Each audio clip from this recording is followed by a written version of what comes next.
Hello friends, welcome back to mister missus Lakshmi Arun vlogs. ಧನುರ್ಮಾದದ ಶುಭೋದಯಗಳು. ಇದು 2ನೇ ದಿನದ ಧನುರ್ಮಾದದ ಪೂಜೆ. ಈಗ ಟೈಮು ಶಾರ್ಪ್ 4 o'clock. ಇದು ತುಂಬಾ ಪವಿತ್ರವಾಗಿರುವಂಥ ಬ್ರಾಹ್ಮಿ ಮುಹೂರ್ತ. ಈ ಸಮಯದಲ್ಲಿ ಇಡೀ ಪ್ರಕೃತಿನೇ ಶಾಂತವಾಗಿರುತ್ತೆ ಮತ್ತು ಇದೊಂದು ವಿಶೇಷವಾಗಿರುವಂಥ ದೈವಿಕ ಶಕ್ತಿ ಕೂಡ ಹೊಂದಿರುತ್ತೆ. ಬೆಳಗ್ಗೆನೇ ಎದ್ದು ಬಂದಾಗ ಮಂಜೆಲ್ಲನ ಹೂಗಳ ಮೇಲೆ ಬಿದ್ದಿತ್ತು. ನೋಡೋದಕ್ಕೆ ತುಂಬಾ ಪ್ಲೆಸೆಂಟಾಗಿ ಕಾಣಿಸ್ತಿತ್ತು. ಮಾರ್ನಿಂಗೇ ತುಂಬ ಕಾಮ್ ಆ್ಯಂಡ್ ಪೀಸ್ಫುಲ್ಲಾಗಿ ಅನಿಸುತ್ತೆ.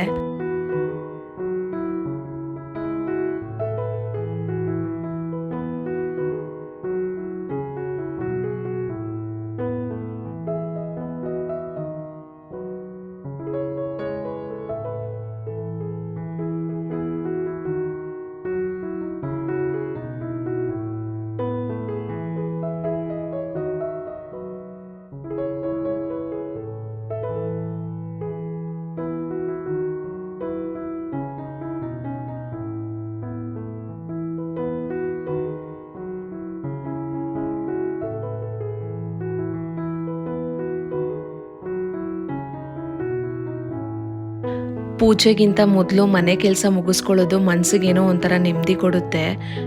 ನಾವು ಬೇಗನೆ ಎದ್ದೋಳೋದ್ರಿಂದ ತುಂಬಾ ಪೀಸ್ಫುಲ್ಲಾಗಿ ಕಾಮಾಗಿ ಆರಾಮಾಗಿ ಕೆಲಸ ಮುಗಿಸ್ಕೊಳ್ಬೋದು.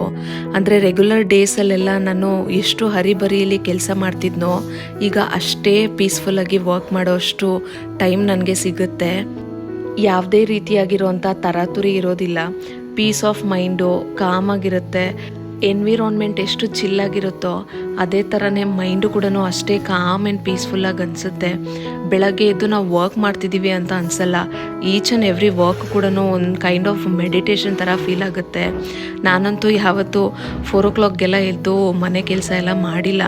ಎಲ್ಲಾದರೂ ಹೊರಗಡೆ ಟ್ರಿಪ್ಪಿಗೆ ಹೋಗ್ಬೇಕಂದ್ರೆ ಮಾತ್ರನೇ ಎದ್ದು ಕೆಲಸ ಮುಗಿಸ್ಕೊಂಡು ಆಮೇಲೆ ಹೊರಗಡೆ ಹೋಗ್ತಿದ್ವಿ.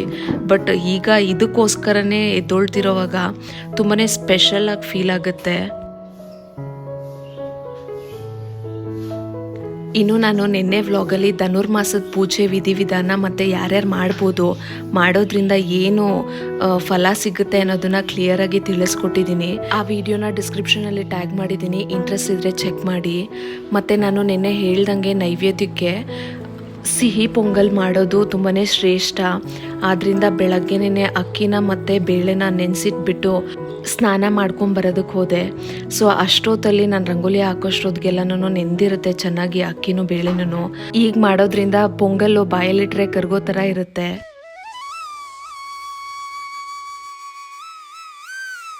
ಇನ್ನು ಇವತ್ತಿನ ಸ್ಯಾರಿಯಲ್ಲಿ ನಾನು ಯಾವ ರೀತಿ ಕಾಣ್ತಿದ್ದೀನಿ ಅಂತ ಹೇಳಿ ಕಮೆಂಟ್ ಮಾಡಿ ಫ್ರೆಂಡ್ಸ್. ಯಾವಾಗಲೂ ಅಷ್ಟೇ ನಾವು ಹೊಸ್ಲಿಗೆ ನೀರು ಹಾಕೋವಾಗ ಬರೀ ನೀರು ಹಾಕಬಾರ್ದು. ಅರಿಶಿನ ಪುಡಿ ಸ್ವಲ್ಪ ಹಾಕ್ಕೊಂಡು ಆಮೇಲೆ ಹೊಸ್ಲಿಗೆ ನೀರು ಹಾಕೋದು ತುಂಬಾ ಶ್ರೇಷ್ಠ. ಅದನ್ನು ನಾನು ಜಸ್ಟ್ ಧನುರ್ಮಾಸದಲ್ಲ ಎವ್ರಿಡೇನೂ ಫಾಲೋ ಮಾಡ್ತೀನಿ. ಅರಿಶಿನ ಶುಭದ ಸಂಕೇತ ಅಲ್ವಾ, ಅದಕ್ಕೋಸ್ಕರ.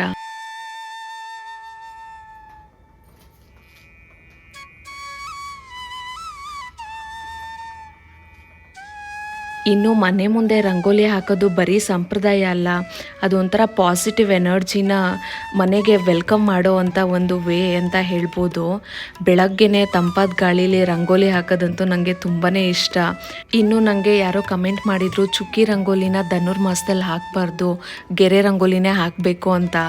ಬಟ್ ನನಗೆ ಗೊತ್ತಿಲ್ಲ ಅದು ಯಾವ ರೀತಿ ಡಿಫ್ರೆನ್ಸ್ ಕ್ರಿಯೇಟ್ ಮಾಡುತ್ತೆ ಅಂತ. ನಿಮಗೇನಾದರೂ ಗೊತ್ತಿದ್ದರೆ ದಯವಿಟ್ಟು ಕಮೆಂಟ್ ಮಾಡಿ. ಮೇ ಬಿ ಅದಕ್ಕೇನಾದರೂ ಅರ್ಥ ಇರ್ಬೋದು, ಬಟ್ ಆದರೆ ನನಗೆ ಅವರು ಕ್ಲಿಯರಾಗಿ ಹೇಳಲಿಲ್ಲ.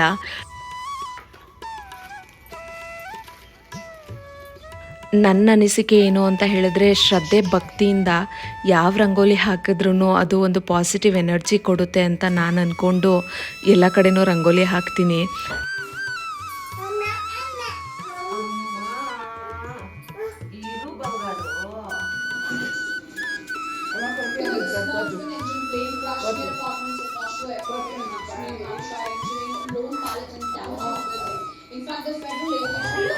ಇನ್ನು ನಾನು ಬೇಗನೆ ಎದ್ದೊಳ್ತಾ ಇರೋದ್ರಿಂದ ನಮ್ಮ ಸಾತ್ವಿಕ್ ಪುಟ್ಟನೂ ಬೇಗ ಎದ್ದೊಳ್ಬಿಡ್ತಿದ್ದಾನೆ. ನಾನು ಬರೋವಾಗ ಫೀಡ್ ಮಾಡಿನೇ ಬಂದಿರ್ತೀನಿ. ಅವನು 1/2 hour ಒನ್ಸು ಫೀಡ್ ಮಾಡ್ತಾನೆ ಇರಬೇಕು, ಇಲ್ಲಾಂದರೆ ನಿದ್ದೆಯಲ್ಲಿ ಎದ್ಬಿಡ್ತಾನೆ. ಅವ್ರ ಪಪ್ಪ ತಂದು ಕೆಳಗಡೆ ಕೊಟ್ಬಿಟ್ಟು ಹೋಗ್ಬಿಟ್ರು. ನಾನು ಪೂಜೆ ಮಾಡೋವಾಗ ದಿನಾಗ್ಲೂ ಅಷ್ಟೇ ದೇವ್ರ ಮನೆಗೆ ಬಂದ್ಬಿಟ್ಟು ನನ್ನ ಮಡಿ ಮೇಲೆ ಕೂತ್ಕೊಂಡು ಏನಾದರೂ ಒಂದು ವಸ್ತುನ ಬೇಕು ಅಂತ ಕೇಳ್ತಾ ಕೂತಿರ್ತಾನೆ.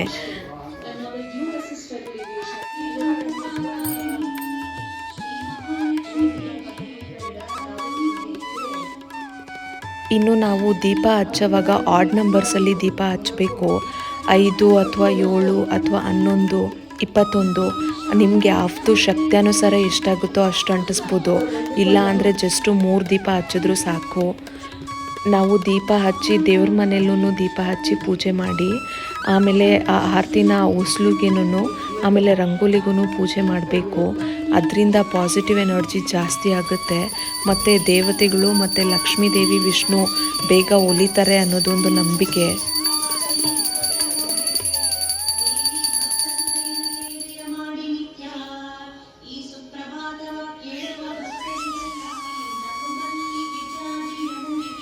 ಶಾಂತವಾಗಿ ಕೂತ್ಕೊಂಡು ದೇವ್ರ ಮುಂದೆ ಪೂಜೆ ಮಾಡೋವಾಗ ಸಿಗೋವಂಥ ನೆಮ್ಮದಿ ಬೇರೆಲ್ಲೂ ಸಿಗೋದಿಲ್ಲ. ಮನಸ್ಸಲ್ಲಿ ಯಾವುದೇ ಗೊಂದಲ ಇಲ್ಲದೆ ದೇವ್ರ ಸ್ಮರಣೆ ಮಾಡೋದಕ್ಕೆ ಇದು ಬೆಸ್ಟ್ ಟೈಮ್ ಅಂತ ಅನ್ನಿಸ್ತು ನನಗೆ. ಎವ್ರಿ ಡೇನೂ ನಾವು ಪೂಜೆ ಮಾಡ್ತೀವಿ, ಎವ್ರಿ ಡೇನೂ ನಾನು ರಂಗೋಲಿ ಹಾಕ್ತೀನಿ. ಬಟ್ ಈಗ ಇಷ್ಟೊಂದು ಅರ್ಲಿಯಾಗಿ ಬೇಗ ಮಾಡೋದ್ರಿಂದ ಏನೋ ಒಂಥರ ತುಂಬಾ ಮನ್ಸಿಗೆ ನೆಮ್ಮದಿ ಕೊಡ್ತಾಯಿದೆ ಮತ್ತು ತುಂಬ ಡಿಫ್ರೆನ್ಸ್ ಇದೆ ಅಂತ ನನಗೆ ಅನ್ನಿಸ್ತಿದೆ. ನಿನ್ನೆ ದಿನವೂ ಅಷ್ಟೇ ಎಲ್ಲನೂ ತುಂಬಾ ಪಾಸಿಟಿವ್ ಆಗಿ ಅನ್ನಿಸ್ತು. ಈವನ್ ವರ್ಕ್ ಪ್ಲೇಸಲ್ಲೂ ಅಷ್ಟೇ ನಾನು ಅಷ್ಟು ಕಂಪ್ಲೀಟಾಗಿ ಪಾಸಿಟಿವ್ ಎನರ್ಜಿನ ಕ್ಯಾರಿ ಮಾಡ್ತಿದ್ದೆ.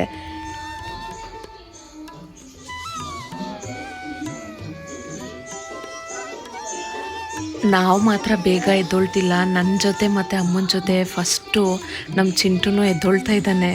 ಅವನು ನಿದ್ದೆ ಮಾಡಿದ್ರೆ ಎದ್ದೊಳ್ತಾನೇ ಇರ್ತಾಯಿರಲಿಲ್ಲ. 8 ಗಂಟೆ ಆದ್ರೂ ಪಾಪ ಮುದ್ದು ನಮ್ಮ ಜೊತೆಲೇ ಎದ್ಬಿಟ್ಟು ನಾವು ಏನೇ ಕೆಲಸ ಮಾಡಿದ್ರು ನಮ್ಮ ಹಿಂದಿಂದೇ ಇರ್ತಾನೆ. ಪೂಜೆಗೂ ಕೂಡ ಬಂದಿದ್ದ. ಇನ್ನು ಈಗ ಎಕ್ಸ್ಟ್ರಾ ಟೈಮ್ ಸಿಗ್ತಿದೆ ಅಲ್ವಾ, ಬೆಳಗ್ಗೆನೇ ಬೇಗ ಎದ್ದೊಳೋದ್ರಿಂದ. ಅಮ್ಮ 6:30ಗೆಲ್ಲನೂ ಪೂಜೆ ಮುಗ್ದೋಯ್ತು. ಸೊ ಅವರು ವಾಕಿಗೆ ಹೋಗ್ತೀನಿ ಅಂತ ಹೇಳಿಬಿಟ್ಟು ಹಾಗೆ ದೇವಸ್ಥಾನಕ್ಕೂ ಹೋದರು. ನಿನ್ನೆ ಕೂಡ ದೇವಸ್ಥಾನಕ್ಕೆ ಹೋಗಿ ಬಂದರು. ಅಂದರೆ ನಾವು ಬೇಗ ಎದ್ದೊಳೋದ್ರಿಂದ ಎಕ್ಸ್ಟ್ರಾ ಬೆನಿಫಿಟ್ಸು ಇದೆ, ಹೆಲ್ತ್ಗೂ ಅಷ್ಟೇ ಮನಸ್ಸಿಗೂ ಅಷ್ಟೇನೆ. ಇನ್ನು ಬೆಳಗಿನ ಅಡುಗೆ ಶುರು ಮಾಡೋದಕ್ಕೆ ಮೊದಲು ನಾವು ಇರೋವಂಥ ಒಲೆಗೂ ಕೂಡ ಪೂಜೆ ಮಾಡ್ಕೊಳ್ಳೋದ್ರಿಂದ ಅನ್ನಪೂರ್ಣೇಶ್ವರಿ ವೃದ್ಧಿ ಆಗ್ತಾರೆ ಅಂತ ಹೇಳಿಬಿಟ್ಟು ಒಂದು ನಂಬಿಕೆ ಇದೆ. ನಾನು ಅನ್ನಪೂರ್ಣೇಶ್ವರಿ ಐಡಲ್ ತೊಗೋಬೇಕು ಅಂತ ತುಂಬ ದಿವಸದಿಂದ ಅಂದ್ಕೊಳ್ತಿದ್ದೀನಿ. ಬಟ್ ಇಲ್ಲೆಲ್ಲೂ ನನಗೆ ಬ್ರಾಸ್ ಐಟಮ್ದು ಶಾಪ್ಸು ಗೊತ್ತಿಲ್ಲ. ಆನ್ಲೈನಲ್ಲಿ ಚೆಕ್ ಮಾಡಿದೆ, ತುಂಬ ಪುಟಾಣಿ ಮೂರ್ತಿಗಳು ಮತ್ತು ಅದ್ರ ಸ್ಕಲ್ಪ್ಚರು ಅಷ್ಟೊಂದು ಕ್ಲಿಯರಾಗಿಲ್ಲ. ಆದಷ್ಟು ಬೇಗ ತಗೋಬೇಕು ಅಂತ ಆಸೆ. ಇನ್ನೂ 7 o'clockಗೆನೇ ಬೆಳಗಿನ ತಿಂಡಿ ಕೂಡ ಮುಗಿಸ್ಬಿಟ್ಟೆ. ನೈವೇದ್ಯಕ್ಕೆ ಪೊಂಗಲ್ ಮಾಡಿದ್ದೆ ಅಲ್ವಾ, ಸೊ ನಾಷ್ಟಕ್ಕೆ ಪುಳಿಯೋಗರೆ ಮಾಡ್ಕೊಂಡಿದ್ದೆ. ಅದೇನೇ ಸರಿ ಹೋಗುತ್ತೆ ಅಂತ ನಮ್ಮ ಪುಟಾಣಿಗೆ ಓಟ್ಸ್ ಮಾಡಿಕೊಂಡೆ.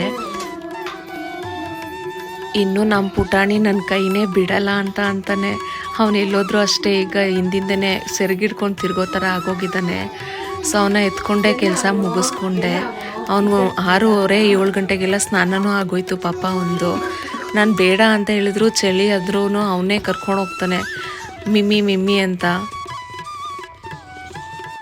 ನೀವೇನಾದರೂ ಧನುರ್ಮಾಸದ ಪೂಜೆ ಮಾಡಬೇಕು ಅಂತ ಅಂದ್ಕೊಂಡ್ರೆ ದಯವಿಟ್ಟು ಮಾಡಿ. ಅದರಿಂದ ನಿಮಗೆ ಡೆಫಿನೆಟ್ಲಿ ಒಳ್ಳೆಯದಾಗುತ್ತೆ. ನೀವು ರೆಗ್ಯುಲರ್ ಡೇಸ್ಗಿಂತನೂ 10 ಟೈಮ್ಸು ಪಾಸಿಟಿವ್ ಆಗಿ ವೈಬ್ ಮಾಡ್ತೀರಾ. ನೀವೇನಾದರೂ ಈ ವ್ಲಾಗ್ನ ಇಲ್ಲಿವರೆಗೂ ನೋಡಿದರೆ thank you so much for your precious time. ನನ್ನ ರಂಗೋಲಿ ಮತ್ತು ಔಟ್ಫಿಟ್ಟು ಮತ್ತು ಪೂಜೆ ಯಾವ ರೀತಿ ಇತ್ತು ಅಂತ ದಯವಿಟ್ಟು ಕಮೆಂಟ್ ಮಾಡಿ. ನನ್ನ ಈ ಪುಟ್ ವ್ಲಾಗು ನಿಮಗೆ ಎನರ್ಜೆಟಿಕ್ ಆಗಿ ಫೀಲ್ ಮಾಡಿಸಿದ್ರೆ ದಯವಿಟ್ಟು ಒಂದು ಲೈಕ್ ಮಾಡಿ. ನಮ್ಮ ಚಾನಲ್ಗೆ ಸಬ್ಸ್ಕ್ರೈಬ್ ಮಾಡಿ, ನನಗೆ ಸಪೋರ್ಟ್ ಮಾಡಿ. Thank you for watching. Will catch you in next vlog.